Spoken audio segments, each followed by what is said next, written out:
Well, hello and welcome to our video instruction on currency exchange rates, our reading from a study session on economics in a global context. We've got 10 learning outcome statements to cover here. A couple of them are a little tricky, a couple of them are straightforward. Almost all of it's very useful. It's all useful for the exam, and most of it will be useful at level 2 and in actually understanding these things as well. So let's take a look at our first LOS here. And our first learning outcome is defining an exchange rate, distinguish between nominal and real exchange rates and spot and forward exchange rates. It doesn't say calculate here, but I want to go through the calculation for the real rate so you get a little intuitive understanding of that. It's not the easiest thing to understand. So we'll use the formula to help in your understanding of that. So here we've got an exchange rate, 0.544 British pounds per US dollar. So we're giving the price of $1 US in British pounds. And with a quote in that form, we call the US dollar the base currency and the British pound in the numerator the price currency, because that's giving the price of 1 unit of the base currency.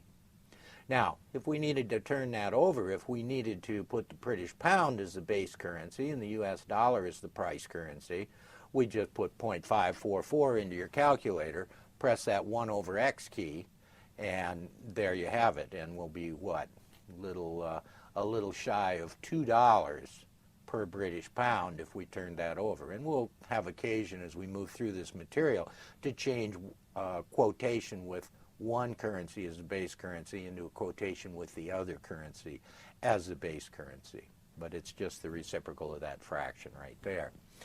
So that's our nominal exchange rate. We can trade pounds for dollars. We're talking about trading currencies.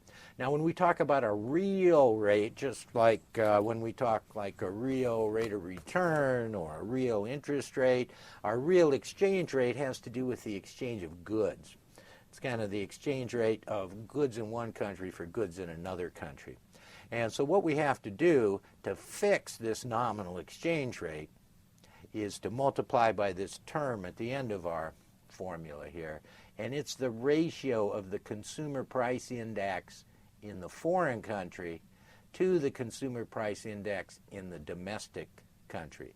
And notice that our nominal exchange rate here that we'll be working with is expressed in terms of domestic currency units per foreign currency unit, or to put it another way, the foreign currency is the base currency.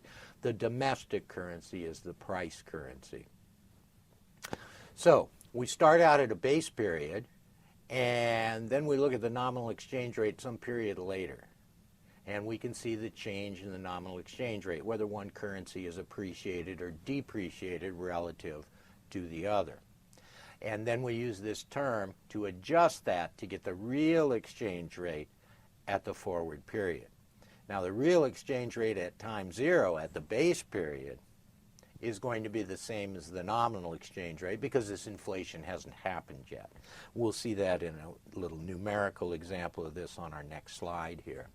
So in the base period, our exchange rate, $1.20 US per euro. 2 years later, $1.30 US per euro. So each euro costs more dollars 2 years later. So we'll say the euro has appreciated relative to the dollar, and the dollar has depreciated relative to the euro. And then we see our CPI. Well, in the base period, the CPI, they're all scaled to 100. So there's no adjustment for the base period. So then at the end of the 2 years, we see that the inflation in the US has been higher than the inflation in the Eurozone in our example. So we've had 9% inflation over 2 years in the Eurozone. We've had 14% inflation in the US over that same period, or in US goods prices over that same period. And so our problem is, well, calculate the real exchange rate. Well, hopefully you can remember this formula now. We were going to take the nominal exchange rate in the future period, and then we were going to adjust that. We were going to adjust it with this ratio of CPIs, but which one were we going to put in the numerator? Which one were we going to put in the denominator? Well, in this case, it's the opposite of our quote. Remember, our quote is in terms of domestic currency units per foreign currency unit, D over F, and so now we want the CPIs foreign over domestic. So let's take a look at what that translates to. Here's our term right here.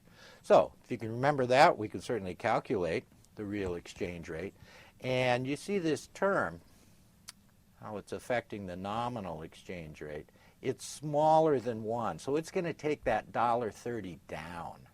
Takes it down to 124.3. We're going to be measuring relative to this real exchange rate, which was also the nominal exchange rate at the beginning, at the base period. So you see the dollar has depreciated more in nominal terms than it has in real terms. And that is because the U.S. inflation is higher. So I guess the intuition here is a little bit, well, that $1.30, it doesn't buy as much goods in the U.S. relative to the Eurozone as it did before. So that higher inflation in the U.S. means that this real rate the dollar hasn't depreciated in real terms as much as it has in nominal terms. And I've got a little box that says that, at least the best way that I thought I could say it to give you some feeling about real exchange rates. The real cost of Eurozone goods to a U.S. citizen has gone up by 1.243. That is, the amount of U.S. goods to trade for a certain amount of Eurozone goods has gone up. The dollar cost has gone up even more, but because of the higher inflation in the U.S.,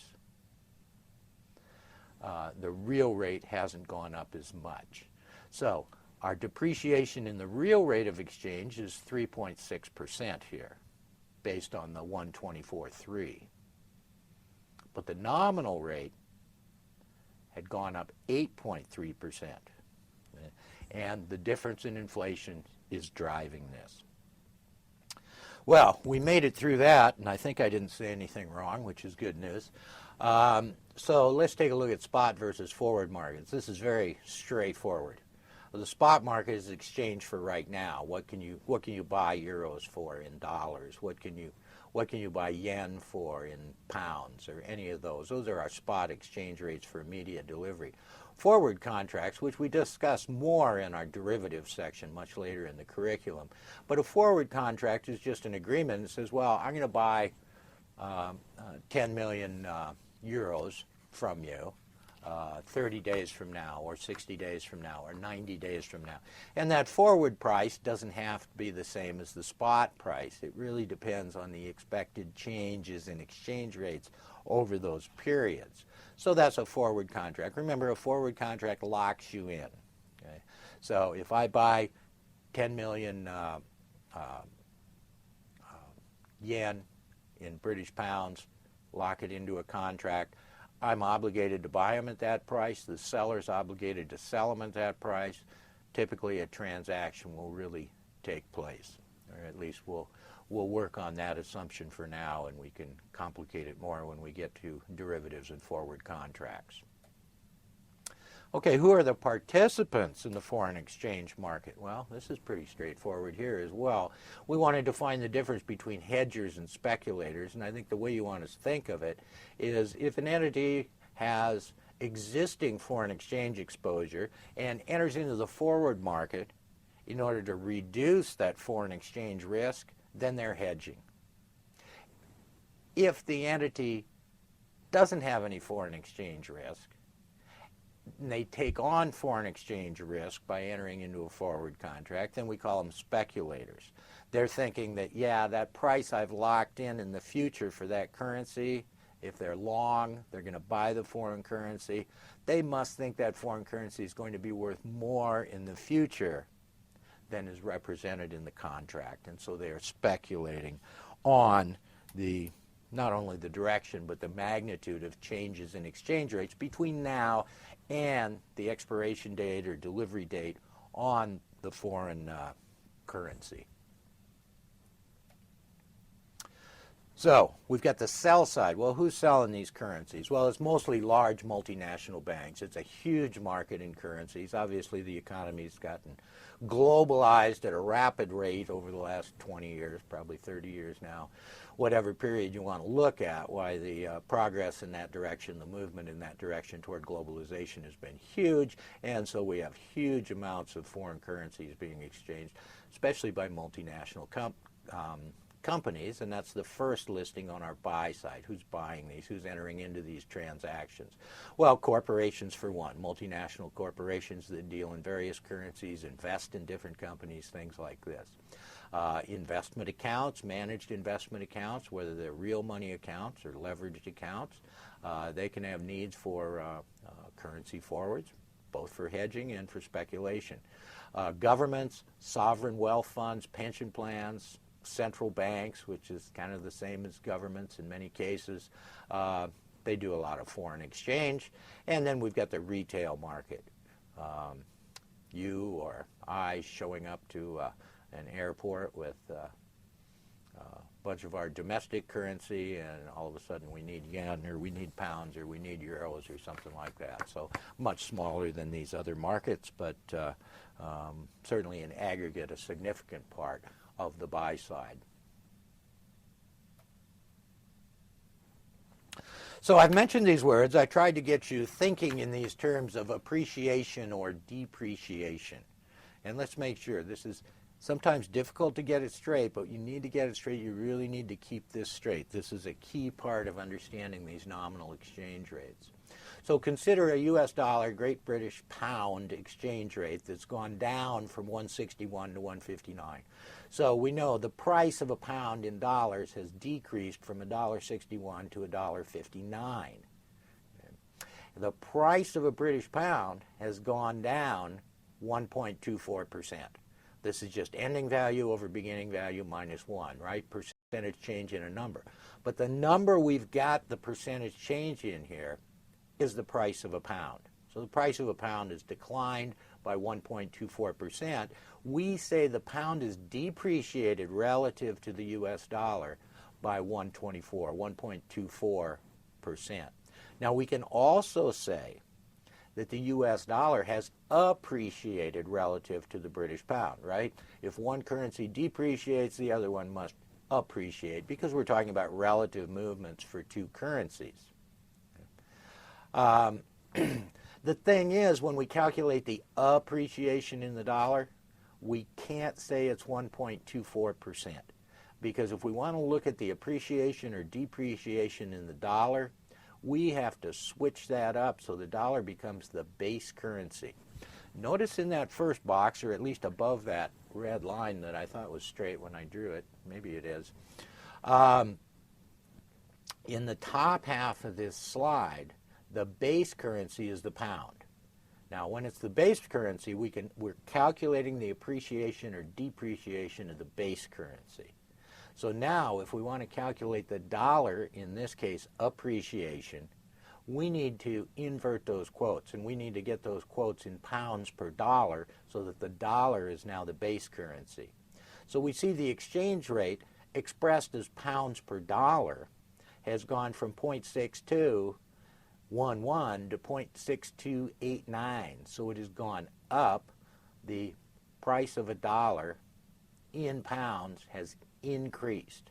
It's increased by 1.26%, so not a lot different from 1.24, but different enough.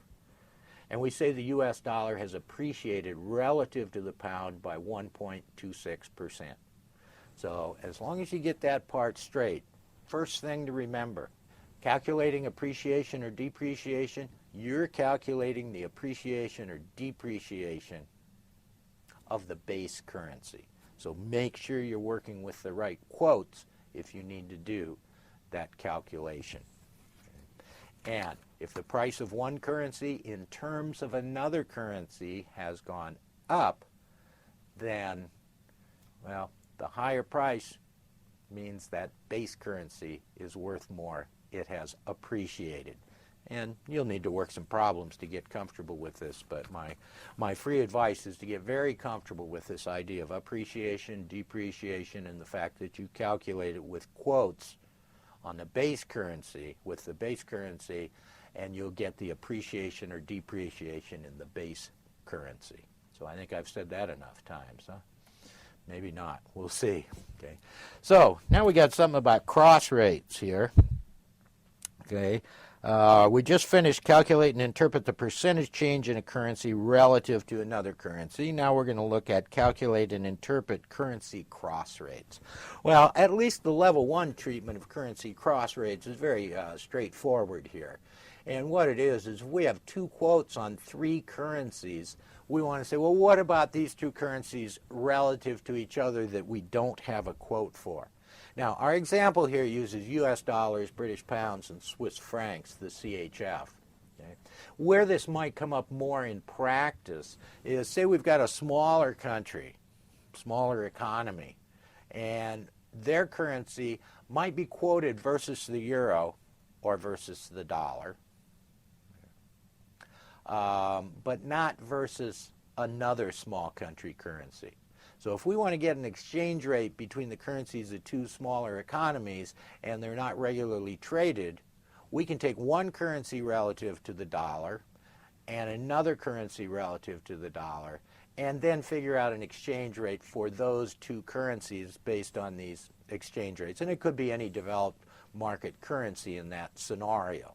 A smaller economy may have its currency quoted and regularly traded versus the euro, versus the yen, versus the dollar, or versus the pound. So we just need 2 of those. So you look at our example here, we've got a quote, or in my pen, we've got a quote in US dollars per pound. Where are we? Right here. Okay. We've got another quote here, Swiss francs versus the US dollar. And the way we have them set up here, we got to get the right format of our exchange rates, and then we just multiply through. And when we multiply through, that US dollar is going to cancel out. Just rules of multiplying fractions. So now we know our answer is going to be, our result is going to be in francs per pound. So we've got a quote for a British pound in US dollars. We've got a quote for Swiss francs. We've got the price of $1 in Swiss francs. And then we multiply across here.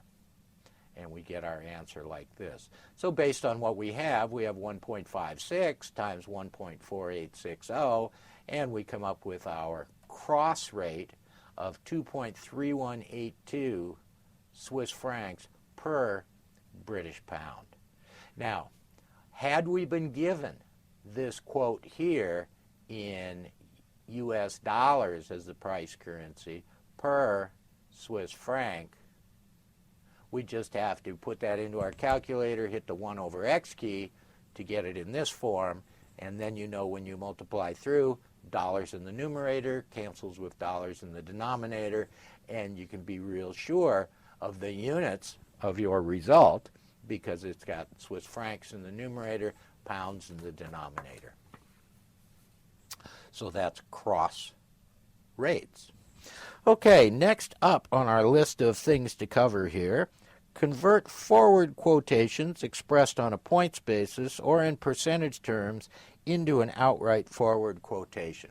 Well, this is just a way of quoting a forward rate relative to the spot rate. Okay.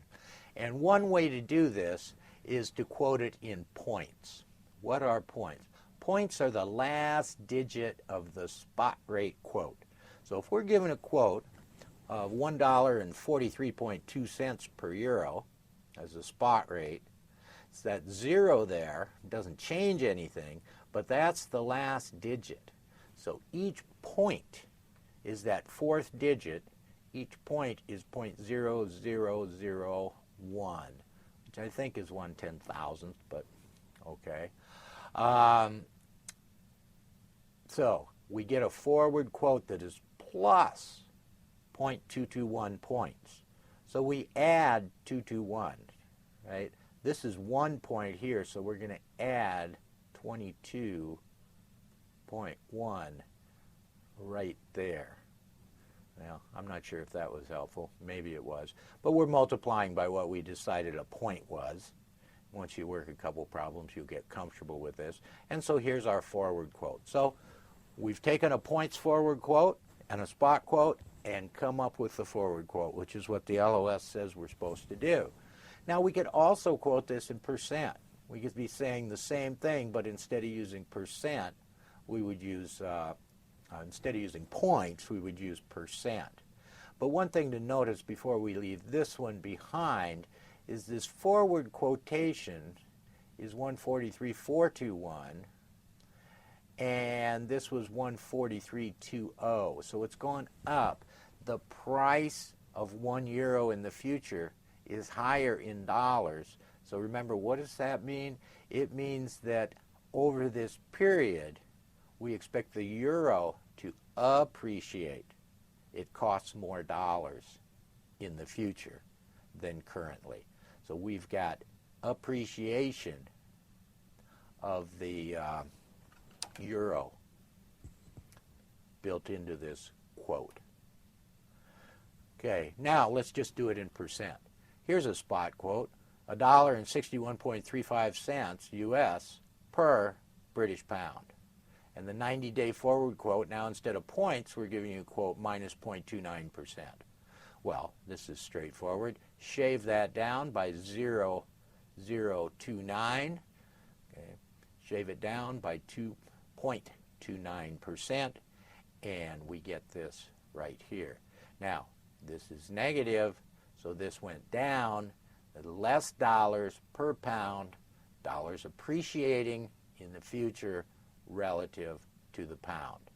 In this case, we say the dollar is trading at a forward premium relative to the British pound, because in the future, in the forward contract, the cost of €1 is lower than it is in the spot market, down from 161 to 160.88. So we say the dollar is trading at a forward premium, and if we can say that, we can also say that the pound is trading at a forward discount to the US dollar. And just to show you that quoting it either way, if we had given this forward quote as minus 47 points, then we could change that to a percentage and say, well, what percentage of that spot rate quote is 47 points? Well, it's 0.29%. So whether we gave you this quote and said, you know, from the same spot quote, 1.6135, and said, the 90-day forward is trading at minus 0.29%, or we said it's trading at minus 47 points, we get the same quote out of that either way, 1.6088. Okay, a little more on discounts and premiums. Can't have too much of this, I swear. So if the forward quote is greater than the spot quote, the base currency is trading at a forward premium. Its price is going up in the other currency. The price currency must be trading at a forward discount, and vice versa when the forward quote is less than the spot quote. Remember, thinking back, if we want to calculate the percentage premium or discount for a currency, we need to put that currency as the base currency in doing our calculations. Okay, progress. What is the no arbitrage forward exchange rate? Well, let me give you a little context. Let me give you a little background on this. Won't take too much extra time. What in the heck are we talking about? Well,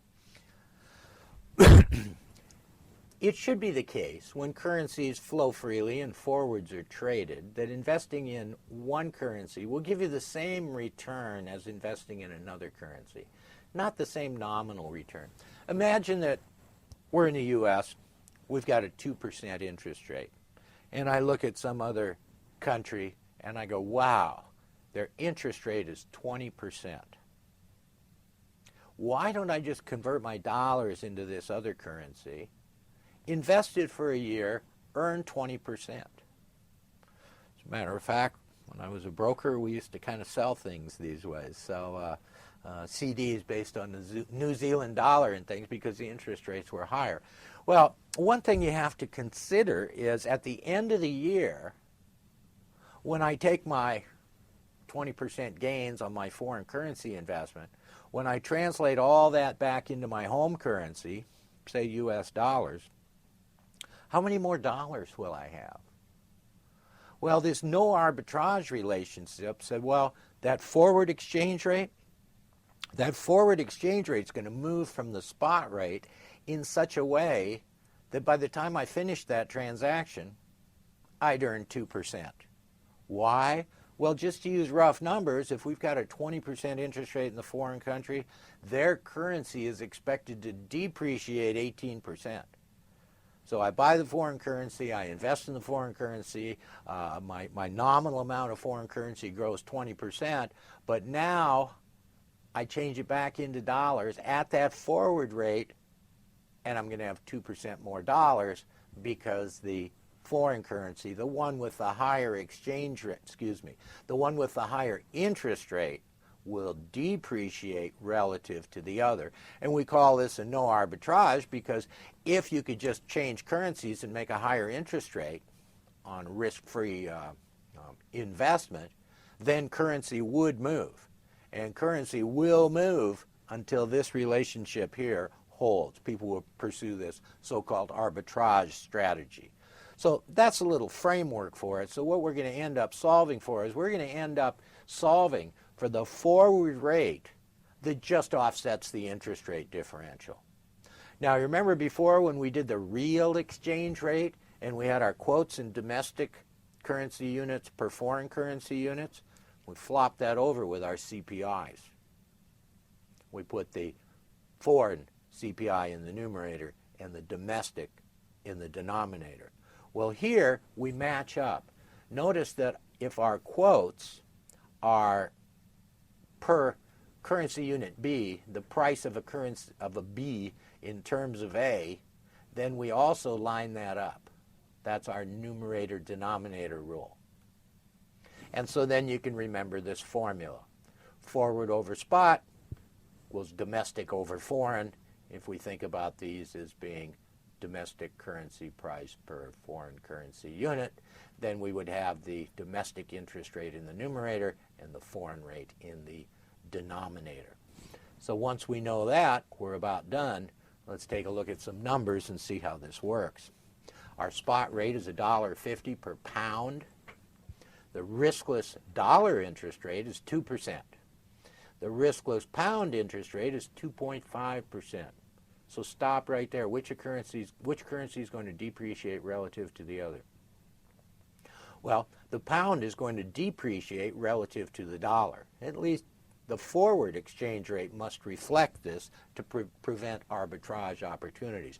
Because see, we can use these forward rates to lock in that future rate. So if we're going to take dollars and turn them into pounds and go, yeah, I'm going to go earn another 0.5%. Because I'm going to be in pounds, and then I've locked in this rate to change those pounds back into dollars. That rate you're going to lock in, that's what we're solving for here. And we're solving for the rate to when you change those back in to dollars from pounds, you're only going to earn 2%. So we earn the same no matter where we invest. That's the story. So now we've just done a little algebra, and we moved that spot rate from the denominator over here. Where's my pen? We moved it from here. We multiplied both sides times that and moved it over there. So now we've got the current spot rate. We know the interest rates for the period, and we just multiply through. And we find out that that forward rate, the no arbitrage forward rate that would keep all these interest earnings the same no matter what currency we went into, is $1.49.27 per pound. Okay, we started out at 150. It's gone down. Which currency is trading at a forward premium? US dollar is trading at a forward premium. The pound is trading at a forward discount relative to the dollar. What kind of discount? The discount that just offsets the difference in those two interest rates.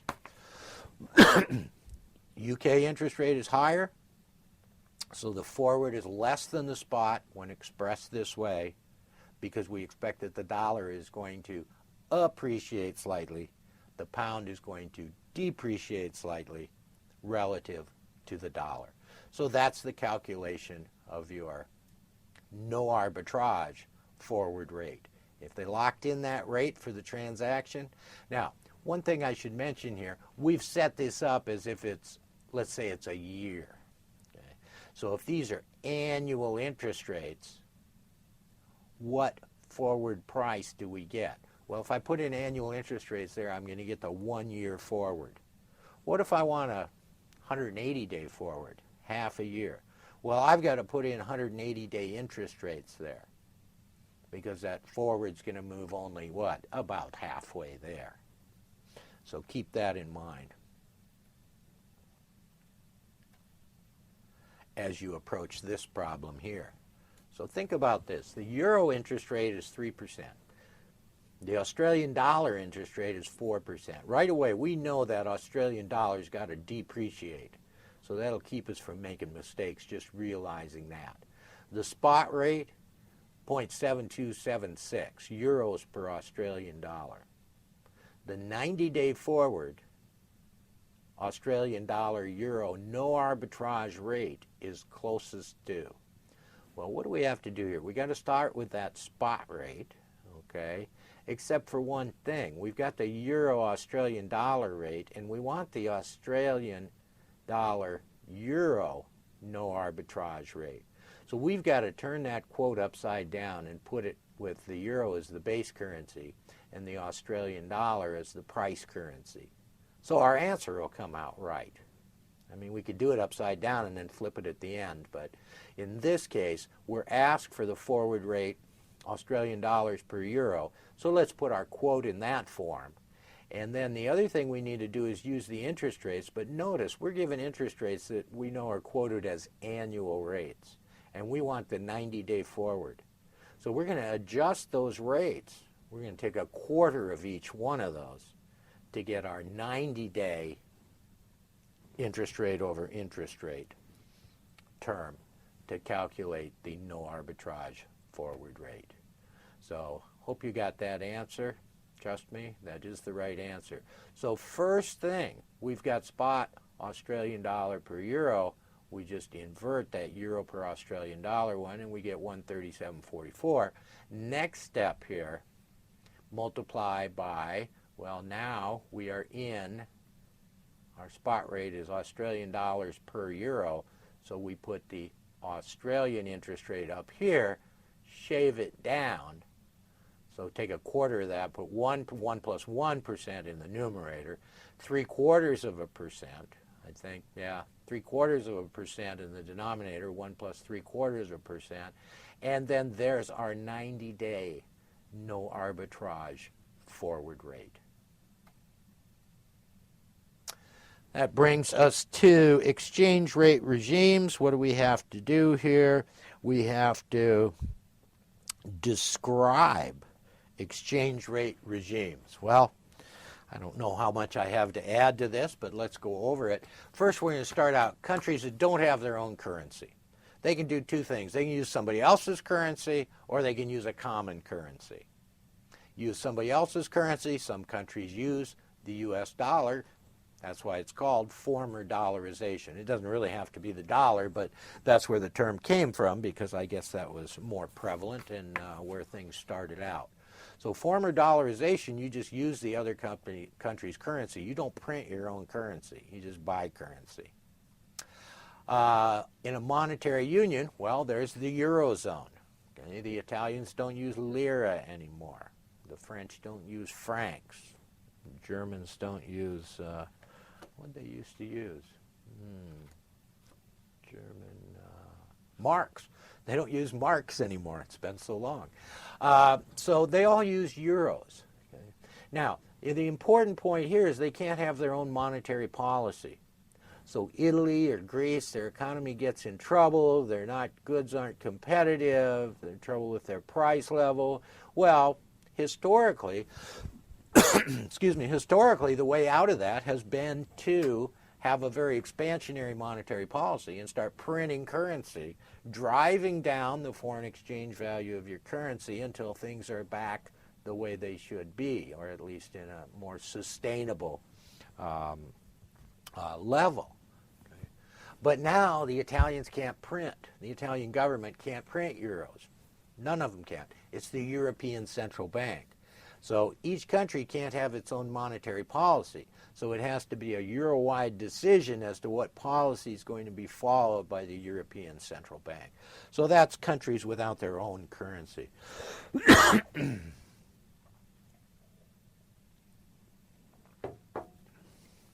Now, other exchange rate regimes. Excuse me, got a tickle there. We could have a currency board. A currency board commits to a fixed rate, and they try and maintain that fixed rate. Now, with a conventional fixed peg, there's a little range around there, okay, a band around there.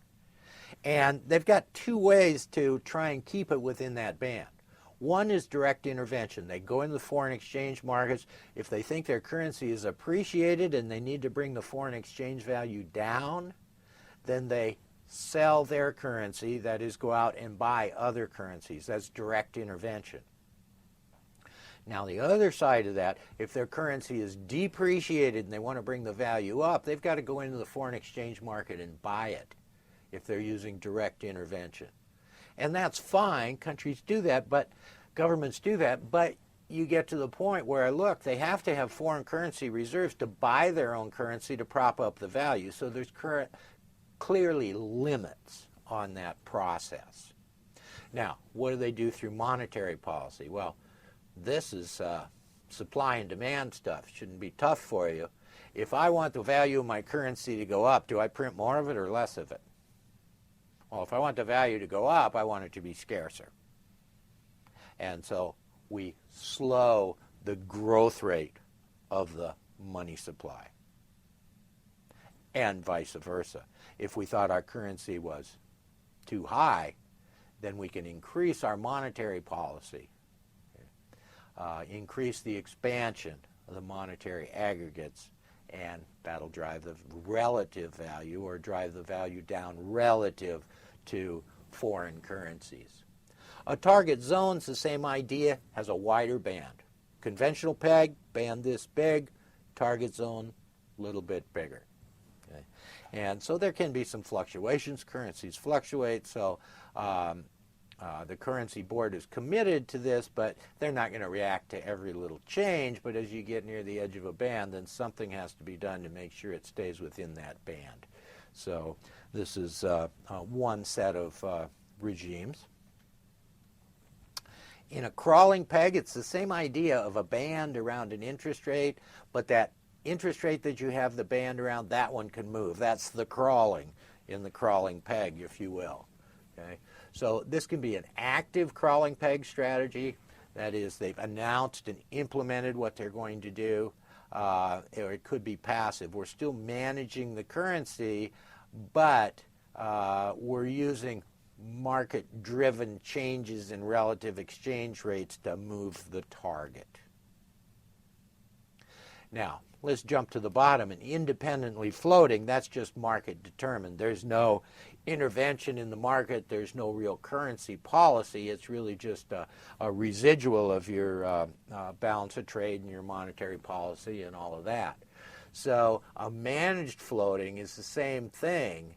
There's no target exchange rate, but they may use direct intervention or monetary policy to try and smooth things out over time. So not really keep it in a band, but if they start to get big swings, they'll think, well, this is a temporary imbalance. We can go in to the foreign currency markets through direct intervention. We can keep the value of our currency down a little in the short run until until these short-run effects wash out. So it's managed in that sense. It's managed to take care of any movements that are thought to be short-term and adverse to the country's interests in terms of its trade and balance of payments. So we made it through regimes, and we're actually down to our last learning outcome statement. And it is, explain the effects of exchange rates on countries' international trade and capital flows. Now, how much do you have to know to explain that? Well, probably less than I'm going to present here. I just wanted to go back, because this is the way it's really presented in the curriculum, is to this. And I put same as before. This is the same relationship we saw, kind of our overall economic relationship we saw back in macro. And it says private savings minus investment. So the excess of private savings over private investment, domestic investment. And tax revenue minus government spending, that's the government surplus. So really what we've got is private savings net of investment and government savings. And the sum of those must be the difference between exports and imports. So if that exports minus imports is greater than 0, we have a trade surplus. Surplus in our merchandise trade accounts. And when private savings plus the government surplus exceeds domestic investment, right, we can pull this out as our only negative on the right-hand side. So we're saying private savings plus government surplus has to be bigger than investment then for exports to be greater than imports. Now, remember, this is not a model. This is just, we're saying this must hold. We aren't saying any mechanisms by which there's the transmittal of these effects. Okay? And on the other hand, if x minus m is less than 0, then we have a trade deficit. And private savings minus domestic investment is less than the budget deficit. It's another way to put it, right? The excess of savings over investment is enough to fund the government's borrowing, which is what we have when we have spending greater than tax revenue, so we have a budget deficit. So that's a little bit of the overall characteristics here. But what we really want to look at is, what does a country do when it has a persistent trade deficit? So it's in this situation here. We've got exports, okay, that are less than imports. The country's buying more foreign goods than they're selling domestic goods on the foreign market as export goods. So what are we going to do about that? Well, we've got two approaches to think about in doing that. And this first one is called the elasticities approach. And let me get this right. We're importing goods, right? And we're importing too much. We're going to address a trade deficit here. So we're importing too much. How do we slow that down? We want the price of imports to go up. So we want a unit of our currency to get more costly. We want our currency to depreciate relative to the foreign currency. What does that do? That raises the price of our imports in foreign currency terms. So supposedly that will reduce imports. On the other hand, if our currency depreciates, what happens to our export prices? Well, if a U.S. dollar costs 1.7 pounds instead of 1.8 pounds, then our exports are going to look less expensive to foreigners. So we've got exports going up with a depreciation of our currency, imports going down because to our citizens, domestic citizens, imports now look more expensive in dollar terms.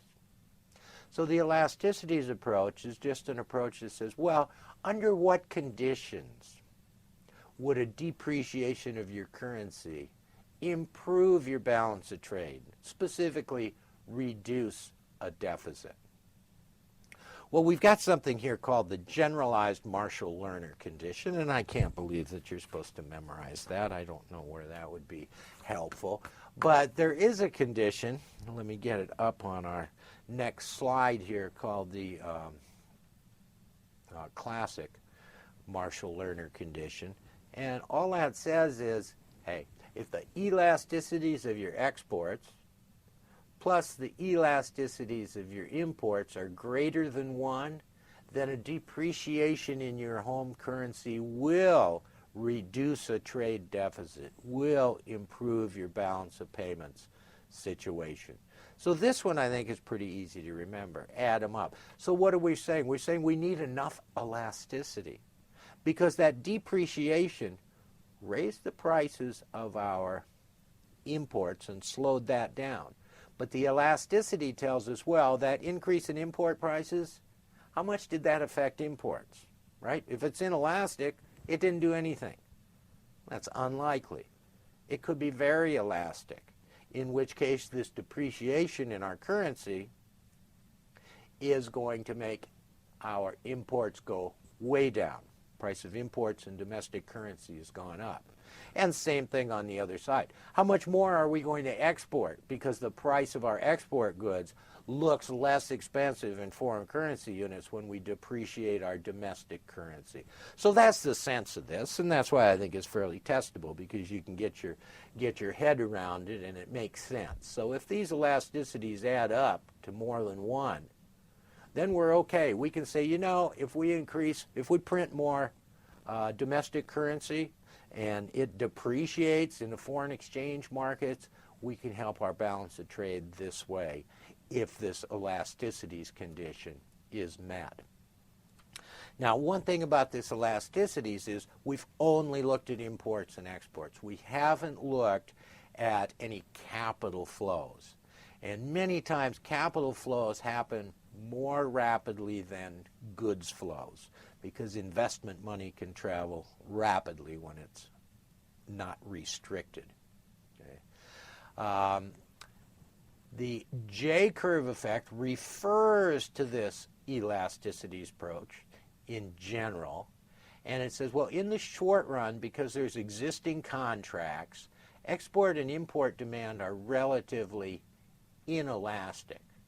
So if our country is an energy exporter and those export prices are fixed in foreign currency units, then the depreciation doesn't really change the foreign currency price they're facing and will have no effect in the short run. So that's why we bring up contracts here. So we say, well, if there's existing contracts, then it's relatively inelastic, or maybe better put, relatively unaffected by depreciation of the domestic currency. And it could be the fact that currency depreciation initially leads to a larger trade deficit because you're doing the same amount of business, but it's translating into less domestic currency. Same amount of business because of the contractual terms defined in foreign currency amounts. But in the long run, it gets better. So we didn't graph it here, so let me do a little artwork for you. I'm going to draw a J. And there you have it.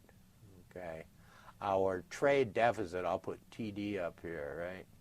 Trade deficit, or balance of trade, at first gets worse in the short run, but improves in the long run.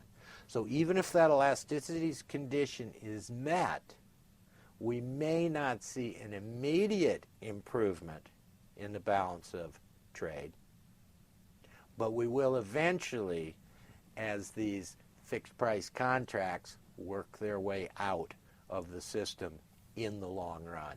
So there's your J. All it means is it gets worse before it gets better. Okay, our last little tidbit here for this topic is, I mentioned that the elasticities approach is focused all on goods and wasn't looking at capital flows. There is an approach to this that takes account of capital flows in response to currency depreciation. And I guess the equation that goes along with this is the trade deficit must be equal to national income minus expenditures. We're saying that if your imports are greater than your exports, so you have a trade deficit, that's because your expenditures are greater than your national income. Again, not a model telling us how things happen. It's just a model that says, well, these, once we work through all these derivations, this has to hold. So what are our results from this? Well, for depreciation of the domestic currency to improve the balance of trade, national income must increase relative to expenditures. National saving, both private savings plus any government surplus, must increase relative to domestic investment in physical capital. Well, that's about as complicated as it gets. Let's look back at our learning outcome statement. Explain the effects of exchange rates on countries' international trade and capital flows. Well, if our currency is depreciating, interest rates go down, and capital flows are working in the same direction. Okay, so get a good grip on that elasticities approach. Understand how depreciating your currency makes your exports less costly in foreign currency units, makes imports more costly to your domestic citizens, and improves this balance of trade. And oh, by the way, it might make it worse before it makes it better. That's the J-curve effect. So we made it through these 10 learning outcome statements. I hope that's helpful. Let's take a look at a problem just to close things out here. And Slovenia's currency, which is the Slovenian dollar, has depreciated relative to their trading partners' currencies. Given the following information, Slovenia's balance of trade would most likely, and our choices are going to be get worse, improve, remain the same.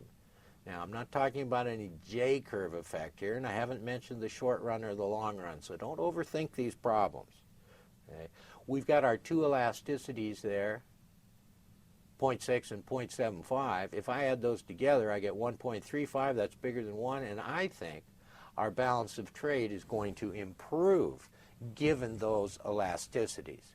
Now, we could do the full calculation here using our generalized Marshall-Lerner condition and put those weights in there. 40% is export and 60% is import. And then remember, we need the elasticity and 1 minus the elasticity. There it is, right there. Okay. Here's our elasticity, and our elasticity minus 1, and we get a number greater than 0. But in general, we just know those elasticities add up to more than 1, and that should be a sufficient condition to be able to say balance of trade is going to improve as a result of a depreciation in the Slovenian currency. Well, that's it. That's all you need to know for level 1. See you next time.